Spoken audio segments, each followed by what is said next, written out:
Moi, je me battais depuis quelques petites années en fait pour m'installer dans le métier en fait. Et donc, ça a commencé en fait en 89 avec Nicole Ibert, qui s'occupait du Fleuve Noir à ce moment-là, qui avait l'énorme magie du point de vue des illustrateurs de nous fournir régulièrement et beaucoup de textes mensuels, puisque le Fleuve Noir quand même a publié beaucoup de textes inédits tous les mois. Et 6 textes, oui, c'était assez énorme. Ouais. Et j'ai vu arriver. Nicole Ibert a quand même été une éditrice fondamentale. Elle a été la petite bonne fée de pas mal pour la science-fiction française. Et j'ai vu arriver ça a été, je crois, ma deuxième ou troisième couverture professionnelle, en fait, où j'ai vu arriver un manuscrit d'Heyerdahl avec un nom improbable. Et Nicole me disant c'est le premier tome d'une série 4, donc j'étais assez content pour un jeune illustrateur.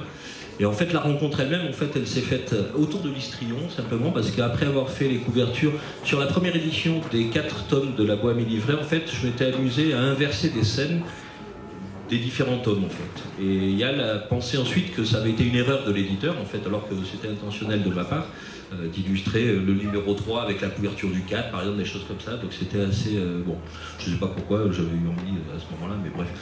Et une fois je descendais à Lyon, parce qu'il habitait à Lyon en ce moment là, moi j'étais à Paris et je descendais faire une démonstration pour l'aérographe, donc la technique que j'utilisais.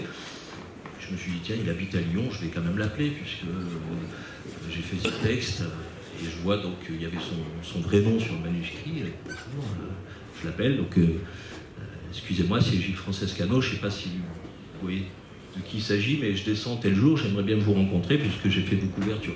Lui, il éclate de rire en m'expliquant que depuis que le bouquin est arrivé chez lui, il passait sa journée à le regarder de long en large et en travers, donc il connaissait mon nom.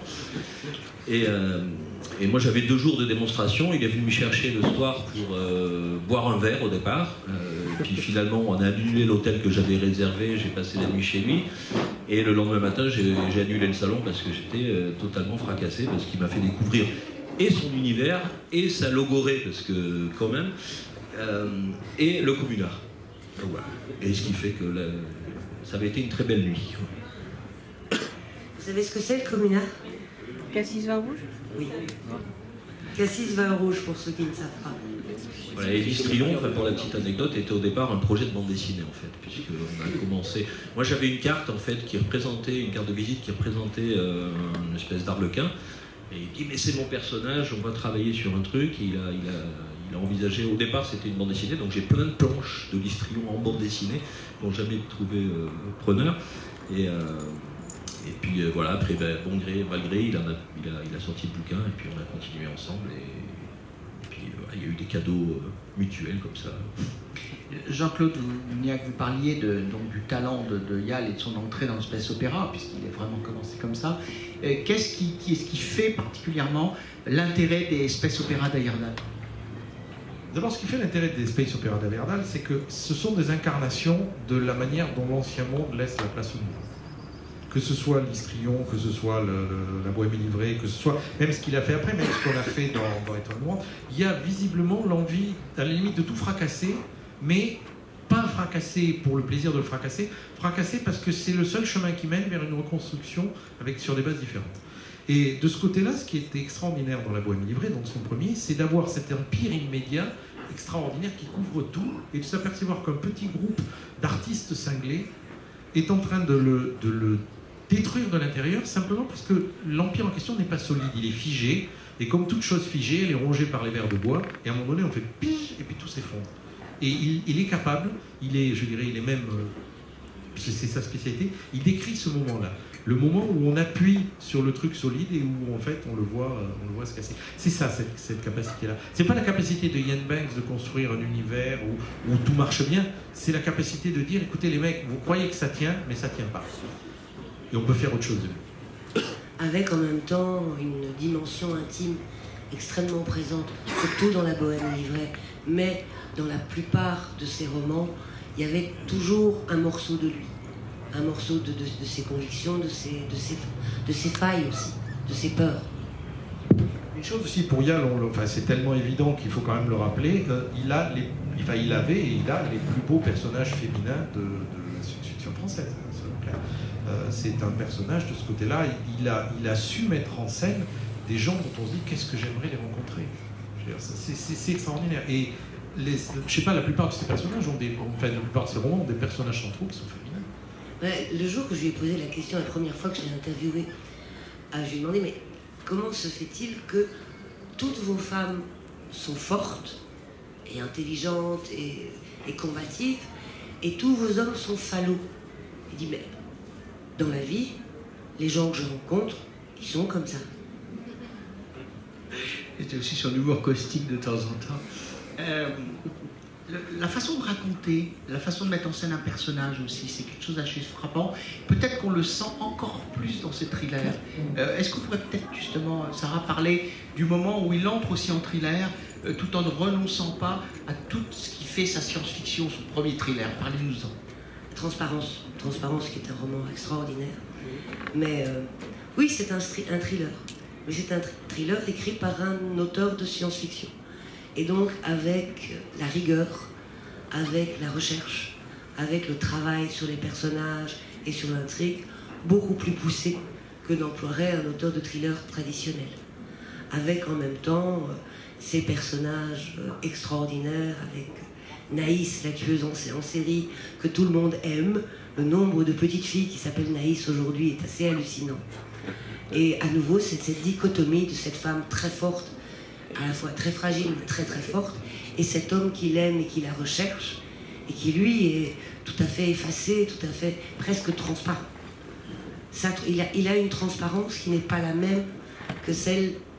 Parce que le personnage, donc Naïs, est quelqu'un qui a une capacité de transparence, qui disparaît les réseaux, qui disparaît les photos, etc. etc.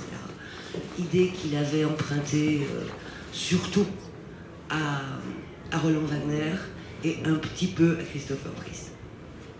Transparence, le personnage d'Anaïs, c'est vrai, une tueuse en série, mais très particulière.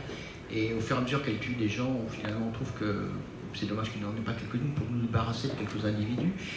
Non, je n'ai rien dit. Mais voilà, c'est ce qu'on ressort. Oui, c'est tout à fait. C'est une tueuse en série, mais on la lit comme une justicière.